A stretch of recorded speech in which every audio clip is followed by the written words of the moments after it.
যুদ্ধবিরতি ঘোষণার পরপরই তেহরানের রাজপথে ঢল নামে সাধারণ মানুষের। হামলার ভয় আর আতঙ্ক উপেক্ষা করেই ইরানের জাতীয় পতাকা হাতে স্লোগান দেন হাজার হাজার মানুষ।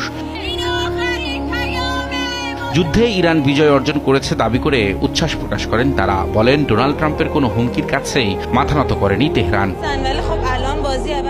যুক্তরাষ্ট্র বুঝতে পেরেছে ইরান একটি পরাশক্তি। চুক্তি না মানলে আমরা তাদের সাথে অন্যভাবে বোঝাপড়া করব। আমাদের সর্বোচ্চ নেতা যা বলবেন আমরা তাই মেনে নেব। তিনি যদি উপযুক্ত মনে করেন আমরা যুদ্ধবিরতি মেনে নেব। তিনি যদি না করেন আমরা রাজপথে থাকতে এবং অনির্দিষ্টকালের জন্য লড়াই করতে প্রস্তুত।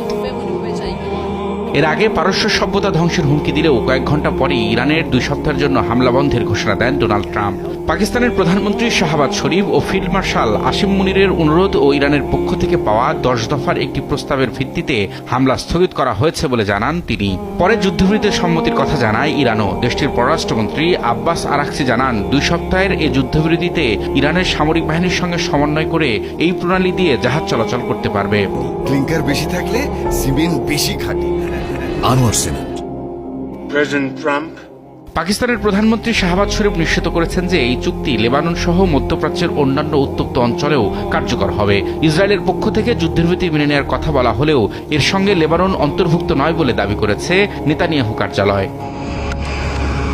যুদ্ধবিরতি কার্যকরের পরও পাল্টাপাল্টি হামলার অভিযোগ করেছে ইরান ও ইসরায়েল। ট্রাম্পের ঘোষণার পরপরই বেশ কয়েকটি ক্ষেপণাস্ত্র প্রতিহতের দাবি করে তেল আবিব। অন্যদিকে বুধবার ভোরেও ইরানের উপর নতুন করে বিমান হামলা চালিয়েছে ইসরায়েল। যুদ্ধবিরতির ঘোষণার পরপরই আন্তর্জাতিক বাজারে কমতে শুরু করেছে জ্বালানি তেলের দাম। এরই মধ্যে যুক্তরাষ্ট্রের অপরিশোধিত তেলের দাম 15% কমে ব্যারেল প্রতি $90 নিচে নেমে গেছে। দক্ষিণ কোরিয়া ও জাপানের বাজারেও নিম্নমুখী জ্বালানির দাম। যুদ্ধবন্ধের সুবাতাস বইতে শুরু করেছে আন্তর্জাতিক পুঁজিবাজারেও। চাঙা শেয়ার বাজারের সূচক। রবিউল ইসলাম আওলাদ, সময় সংবাদ।